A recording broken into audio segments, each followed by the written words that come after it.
عدينا اول كام يوم في رمضان وفتحنا التلفزيون وكلنا المكسرات واتفرجنا على حاجات ومحتاجات. في حاجات كانت مفاجأة بكل المقاييس وفي حاجات فعلا تدفع الدم. جاهزين؟ اهلا وسهلا في قصة ولا مناظر. بقول لك ايه يا كابتن، الفيلم ده قصه ولا مناظر؟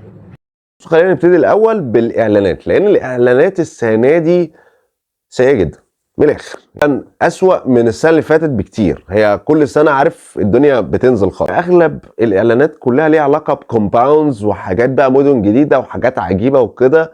لكن السنه دي حاسس ان هي مزودينها شويه. يعني في اللي هو اعلان بتاع عصام عمر وراكين وقصه حب رومانسيه قوي كده وحاجه عجيبه كده، اكتشفت ان ده اعلان كومباوند في الاخر. مش في الاخر ده، بعد مرتين ثلاثه اكتشفت ان ده كومباوند. يعني هو انا لما اخش الكومباوند ده هعيش علاقه الحب العجيبه دي ولا ايه النظام؟ في اعلان شبهه برضو بس بقى مش نجمين، نجوم كتير بقى وعلاقات متشابكه مع بعض، واحد بيحب واحده والواحده دي ليها اخت والاخت دي ليها جوز وحاجات كده عجيبه جدا، وكلهم ممثلين ونجوم كبار. وبعد كده ما فهمتش ايه الاعلان ده، وفي الاخر طلع اعلان وي. ده فهمت بعد اخر الاعلان او في المره الثانيه، وبعد المره المية اكتشفت ان اليسا بتغني الاعلان. فيعني عايزين ايه؟ مش فاهم ايه علاقه ده بوي، بس تمام شغال. ومن الاعلانات اللي عملت قلق وتوتر على السوشيال ميديا الفتره اللي فاتت هو اعلان تامر حسني لشيبسي. طبعا احنا عارفين ان شيبسي من المنتجات اللي مقاطعينها، فبناء عليه هو عامل اعلان لحاجه المفروض طبعا مقاطعه. فالموضوع ده عمل غضب كبير جدا على السوشيال ميديا لدرجه ان عدد الفولورز عنده قال له ما يقرب من مليون. اعلان عمرو دياب فودافون طبعا متعودين عليه، واغنيه وعلاقات حب ورومانسيه وحاجات لطيفه وكده، لكن الاغنيه نفسها مش اللي هي. يعني اغاني عمرو دياب اللي قبل كده الخاصه باعلان فودافون هي اللي كانت احلى. الاعلانات السنه دي مش عارف، هو عارف عايزين نكتب اي حاجه ونخلص اي حاجه عشان ننزل بالاعلان بسرعه. ونفس الموضوع لحسين الجسمي في اعلان اورنج، هو الاغنيه حلوه لكن هي مش احلى حاجه بالنسبه لحسين الجسمي واعلانات اورنج قبل كده. يعني لا، كان في اقوى من كده بكتير. ده ماشي احسنهم واللي هو فرايحي شويه هو اعلان محمد رمضان وانغام. يعني هو تنطيط وفرحه وبهجه اكتر، يعني يمكن الكاتش بالنسبه للودن اكتر بكتير من اللي فاتوا. يعني ألذ اعلان واللي شايف ان هو كرييتيف جدا هو اعلان مربى البواتي، اللي هي الشركه قررت ان هي تعمل المربى في علبه بلاستيك مش ازاز. الناس متضايقه تخبط دماغها في الحيط، مش فارقه معاها. هي الشركه قفلت دماغها هتعمله في بلاستيك، اللي مش عاجبه انا مش هسمعه. عندك الحيطه تخبط دماغك فيها، انا هجيب امير عيد كمان يغني ومش هسمع لحد. ففكره مختلفه وجديده انا عجبتني قوي. وفي الاخر قال لك عشان العلبه لما تقع ما تتكسرش، تمام؟ فبيقول لك عرفت ليه بقى ان احنا عملناها بلاستيك مش ازاز. فهو الفكره حلوه، الاعلان حلو جدا على فكره، لطيف. طبعا من الاعلانات اللي انا كنت مستنيها وكنت متاكد ان هو كان هيبقى اعلان كرييتيف جدا هو اعلان زين. احنا كل سنه بنشوف اغنيه كرياتيفيتي وحاجه كويسه وليها علاقه برمضان، ده غير لسه الاعلان اللي عارف ان هو هيبقى كويس في العيد، ربنا يسهل.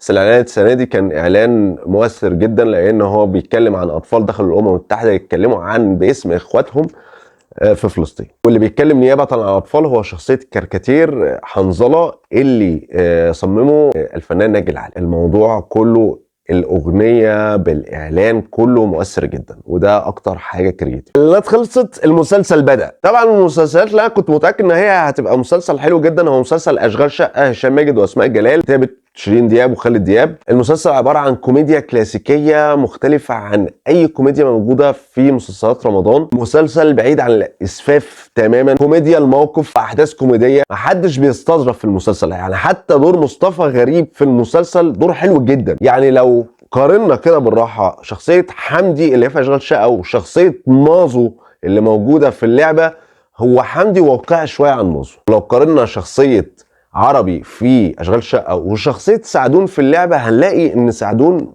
مبالغ فيه شويه، لكن هو طبعا ليه جمهوره. لكن شخصيه عربي واقعيه اكتر، دمها خفيف صراحه بالنسبه لي اكتر. هو يمكن عيب المسلسل الوحيد ان هو يمكن اللي في اقل من 20 مش هيفهموا قوي، لان هو بيتكلم على علاقات زوجيه وبيتكلم عن مشاكل زوجيه وبيتكلم عن ازمه الشغالات في البيوت.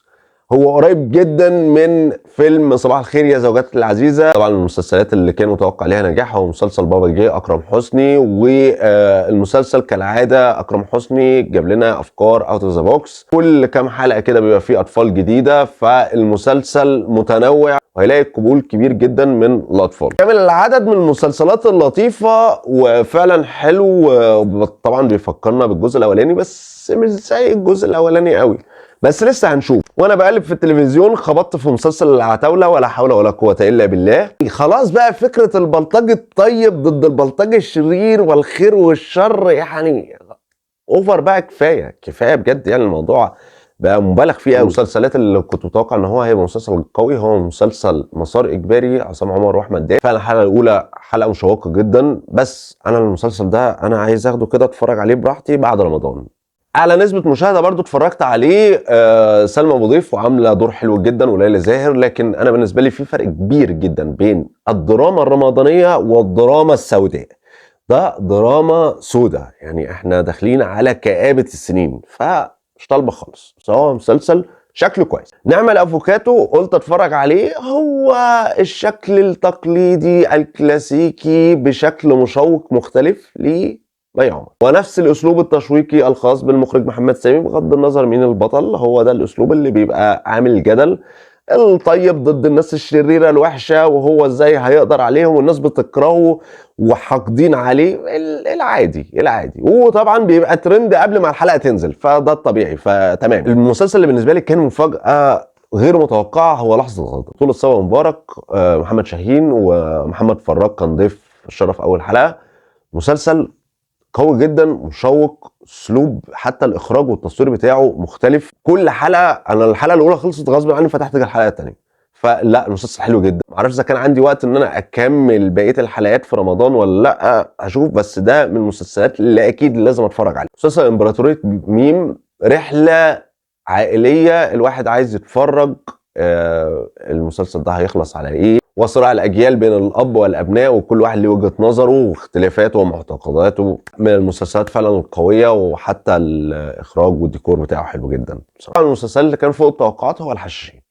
الحلقه الاولى عباره عن استعراض عضلاتي اخراجي انتاجي فظيع. اثر برامج طبعا عامله جدل والناس كلها بتتفرج عليها. دلوقتي مش فاهم ليه هو رامز جاب من الاخر. والسنه دي بدل ما يكون جايب ضيف واحد جايب ضيفين، والضيفين دول عندهم مشاكل مع بعض فنيه وبيعمل فيهم مقالب في وقت واحد، وبيبقى ايه بيصالحهم على بعض. انا اتفرجت على اول حلقه اللي هي احمد السقا وباسم سمره، واتفرجت على الحلقات الثانيه شويه منها نجلاء بدر ومي عمر. واضح ان هم عندهم مشاكل محدش يعرفها، اكتشفوها كل كمشاهدين، اكتشفناها كلها ان هم بينهم مشاكل. بعيدا عن الممثلين اكيد عارفين المقلب وعارفين مشاكله. انا لحد دلوقتي مش فاهم هو انا ليه اتفرج على نفس المقلب كل يوم 30 يوم. انا لحد دلوقتي انا مش فاهمها. طب مقلب ايه اللي بيبقى فيه كم من البهدله ده؟ يعني كلاب ونعام وميه وزحل، حاجات كتير قوي. يعني ليه؟ يعني ده اكيد بقى مش الكاميرا الخفيه، ده مختلف عن الكاميرا الخفيه، بس هو المفروض تحت مسمى الكاميرا الخفيه. برامج الكاميرا الخفيه زمان كان ابراهيم نصر، وكان ناس عاديه يعني مش ناس مشاهير، وده مخلي الموضوع واقعي اكتر. غير كده وكده ان كان كل حلقه مقلب بشكل مختلف واسلوب مختلف والدنيا مختلفه. انا بالنسبه لي ده الطف شويه، ده اخف شويه من رامز جلال. انا لحد دلوقتي مش عارف يا اخوانا هو ايه الحلو فيه. ويا ترى السنه دي برنامج السنه دي احسن من السنوات اللي فاتت، ولا السنوات اللي فاتت احسن؟ ما اعرفش. ده تقريبا كانت يعني ايه مسكه الريموت بتاعت اول كام يوم في رمضان. مستني بقى ترشيحات، مستني رايكم، اتفرج على ايه ما اتفرجش على ايه، شوف الدنيا فيها ايه. في اخر رمضان بقى نشوف في الاخر ايه اللي طلع قصه وايه اللي طلع مناظر. بقول لك ايه يا كابتن، الفيلم ده قصه ولا مناظر؟